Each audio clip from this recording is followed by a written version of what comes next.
Saudações rubro-negras flageniais. Felipe Luiz abriu o jogo, o técnico do Flamengo falou tudo. A situação de Pedro, os altos e baixos de Michael, a importância de Gerson e até os bastidores do trabalho tático no Ninho. Quer saber por que Pedro ainda não voltou ao time como titular? E o que Felipe pensa sobre escalar Arrascaeta Pedro juntos? Fica até o fim que essa coletiva foi recheada. Mas antes de tudo, meu querido, deixe seu like, se inscreva no canal. Seja um flagenial, acione o sininho da notificação. E fique sabendo de tudo, mais querido, mais amado, o mais idolatrado Flamengo. Sem mais delongas, vamos à informação. Flamengo entrou na zona de classificação para as oitavas de final da Copa Libertadores 2025. Após vencer a LDU por 2-0 no Maracanã, ficando em segundo lugar do grupo C com 8 pontos e saldo de gols mais 2, à frente da LDU, que também tem 8 pontos, mas saldo de gols mais 1. Atualmente, a classificação do grupo C está assim: primeiro, Central Córdoba, 11 pontos, saldo de gols mais 3. Flamengo com 8 pontos, saldo de gols mais 2. A LDU em terceiro, 8 pontos, saldo de gols mais 1. E Deportivo Táchira, 0. É o pior time do grupo. Pessoal, é o seguinte. Para o Flamengo garantir a classificação às oitavas de final da Libertadores, sem depender de ninguém, tem que vencer o Deportivo Táchira no Maracanã no dia 28 de maio. Com essa vitória, o Mengão chega a 11 pontos e garante pelo menos o segundo lugar do grupo. Agora, se quiser ser primeiro, precisa mais. Precisa mais. Além da vitória, tem que golear o Táchira e torcer para a LDU vencer o Central Córdoba em Quito, tá? Com uma diferença de placar pouca, né? 1-0, 2-1, 3-2. Aí todos ficariam com 11 pontos e a liderança seria decidida no saldo de gols, onde o Flamengo pode levar vantagem.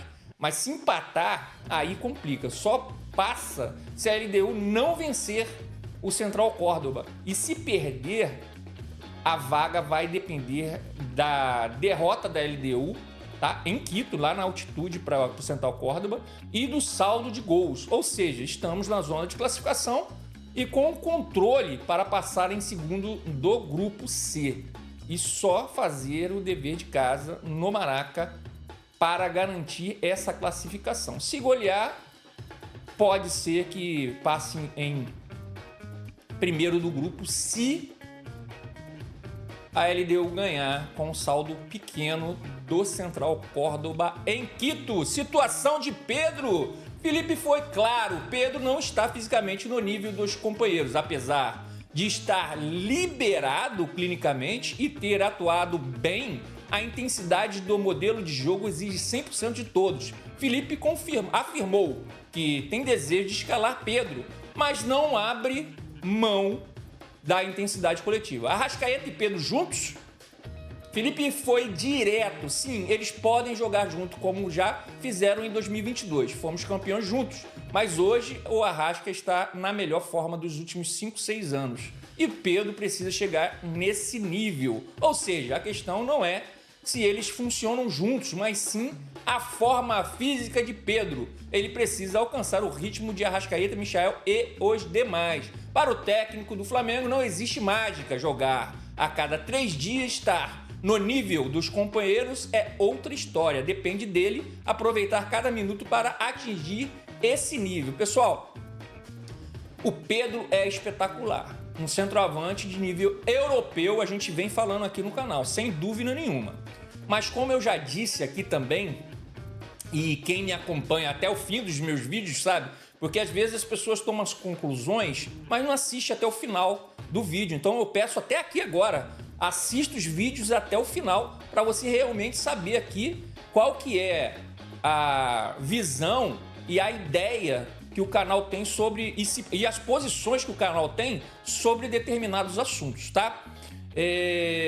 Eu já tinha cantado a bola, né? O Felipe Luiz não vai escalar o Pedro se ele não estiver fazendo a pressão alta do jeito que ele quer. A gente sabe que o Pedro é genial, mas esse estilo de jogo não é exatamente a cara do Pedro, tá? Não porque ele não saiba pressionar, mas porque suas características como camisa 9 são outras. E aí fica a pergunta, como é que o Pedro e o Arrascaeta vão jogar juntos? Porque esse modelo de pressão alta, o Felipe só pode abrir mão de um jogador que não pressione tanto. Faça a pressão, mas não pressione tanto. E não de dois. Então a dúvida é totalmente pertinente. Comparar com 2029 não dá, né, Felipe? Porque era outro treinador, outro modelo. Com o Dorival jogávamos no 4-4-2 com pressão média e o time era menos exigido fisicamente do que hoje. Agora é um 4-3-3 ou um 4-3-2-1 muito mais intenso. O Felipe mesmo já disse em entrevista que pela qualidade do Pedro, o time tem que jogar para ele. Vamos ver se isso vai acontecer de verdade ou se o modelo vai engolir mais uma estrela. Desempenho do ataque, Felipe exaltou os atacantes na marcação alta, disse que o Flamengo não deixou a LDU jogar, especialmente no primeiro tempo, e criticou isso, dedicou, né? Isso à dedicação dos jogadores de frente, né? Creditou, na realidade, né? Isso à dedicação dos jogadores de frente. Os jogadores de frente não deixaram, aspas aqui para ele, a LDU passar do meio de campo, né? Isso confirma a proposta de pressão intensa alta que ele detalhou mais tarde na explicação sobre os 4 momentos defensivos: tiro de meta, pressão alta, bloco médio e bloco baixo. Gerson, né? Sacrifício pelo coletivo. Apesar de críticas recentes, Felipe fez questão de valorizar o que o Gerson entrega taticamente como uma marcação e versatilidade. Nos jogos que pareceu abaixo, foi quem mais correu contra a LDU na altitude. Ele pressionou o zagueiro e voltou para ajudar o Wesley. Também elogiou a partida contra a LDU no Maracanã, jogando mais recuado como volante, e deixou claro que o Gerson tem lugar garantido independentemente da função. Desempenho do ataque, né? Felipe exaltou os atacantes na marcação alta, disse que o Flamengo não deixou a LDU jogar, especialmente no primeiro tempo, e creditou isso à dedicação dos homens de frente. Os jogadores de frente, aspas para ele, os jogadores de frente não deixaram a LDU passar do meio de campo. Isso confirma, pessoal, a proposta de pressão intensa alta que ele detalhou mais tarde na explicação sobre 4 momentos defensivos: tiro de meta, pressão alta, bloco médio e bloco baixo.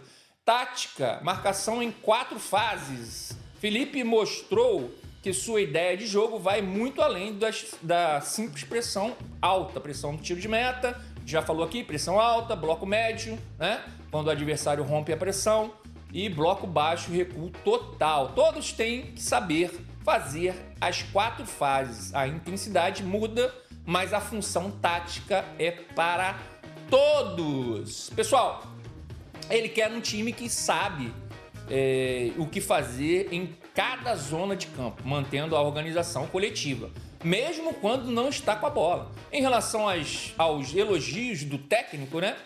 Que ele elogia, a gente tem que entender a característica do treinador também. Ele elogia quando perde, elogia quando ganha, elogia quando empata. Ele elogia sempre o time dele, porque ele não quer desagradar os jogadores e quer manter o vestiário, vamos dizer assim, sob controle. Controle dele, total dele, né? Tudo bem, né? A gente até entende isso. Realmente foi uma exibição excelente do Flamengo contra a LDU, mas todo mundo esquece o que passou quando o Flamengo ganha. Principalmente essa situação de ter que vencer as 2 últimas partidas da fase de grupos da Libertadores, nesse grupo C, que é uma baba. Esse grupo C é uma baba. O Flamengo fez... Aliás, o Flamengo não fez o que deveria, né? O Flamengo não fez o que deveria, que era ganhar todos os jogos. Todos os jogos, menos aquele de Quito lá que o Flamengo empatou, que poderia sair com empate. O resto dos jogos tinha que ter ganhado todos, né? Todos. tá? Foi humilhante, foi patético, como diria Mauro César, né? Foi horroroso, tá? Foi horrorosa, vamos dizer assim, essa fase de grupos que o Flamengo passou. Os elogios do técnico são válidos, claro, mas aqui no canal, nesse canal aqui, pessoal, a gente não vai ter memória curta, não. Não vamos esquecer das atuações horrorosas contra o Central Córdoba, tanto no Maracanã quanto na Argentina. Mesmo com o empate lá fora, em Quito, que foi um empate importante, né? Outro jogo foi contra a LDU, em Quito, né? Onde o Flamengo poderia ter saído no primeiro tempo com 1-0 no mínimo, tá? E eu repito uma dica que já dei várias vezes aqui no canal. A chave do Flamengo de Filipe Luís é a intensidade. Se não tiver isso, a gente vai empatar até perder jogos. Para ganhar tem que igualar ou superar a intensidade dos nossos adversários. Porque quanto o Flamengo, meu querido, quanto o Flamengo, os caras jogam com 120% de vontade. Todo mundo quer ganhar do Flamengo. Se a gente não entrar no mesmo ritmo, vai sofrer sempre. Simples assim. Seguimos Michael Raça, mas falta decisão. Felipe reconheceu os altos e baixos de Michael. Tem entrega, intensidade, criou muito contra a LDU, obrigando o lateral a ser substituído. Falta melhorar a tomada de decisão no terço final. Ele é o cara que mais fica fazendo complemento no treino quando o jogo... Isso aqui é aspas do Filipe Luís falando do Michael, tá, pessoal? Ele é o cara que mais fica fazendo complemento no treino. Quando a bola começar a entrar, ele vai se soltar mais. O técnico vê potencial de evolução e quer recuperar o melhor Michael, o de 2021. Bom, pessoal, vou ser um pouco ácido agora nessa situação do Michael, tá? Se a gente olhar com frieza, a pergunta que fica é: Felipe, você prefere mesmo o Michael ao Pedro? Claro, pessoal, que é uma provocação, mas não deixa de ter seu fundo de verdade. O Michael, infelizmente, não vive um bom momento. A gente sabe das dificuldades dele, tática, né? E tomada de decisão.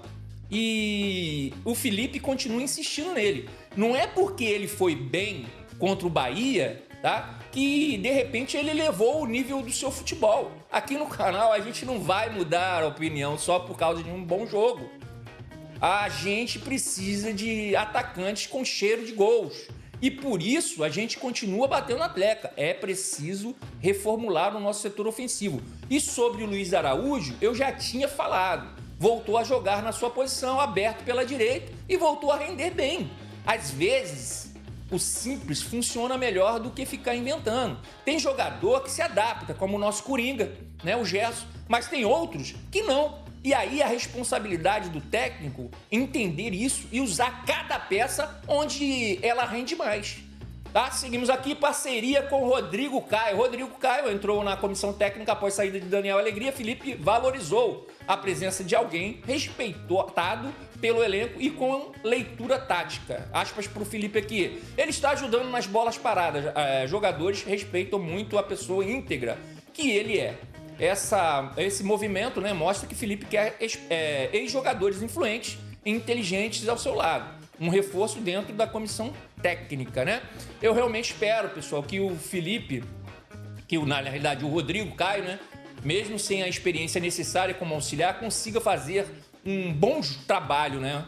Como jogador, ele era diferenciado taticamente, muito ponderado, inteligente, muito parecido, aliás, com o próprio Felipe, né? Mas a dúvida que fica é: será que não seria importante ter alguém mais experiente dentro de uma comissão técnica tão jovem e com pensamentos também diferentes do que o Felipe tem para se contrapor? Porque talento e visão de jogo são fundamentais, mas bagagem em momentos decisivos, né, também pesa, principalmente quando se está à beira do campo em um clube como o Flamengo.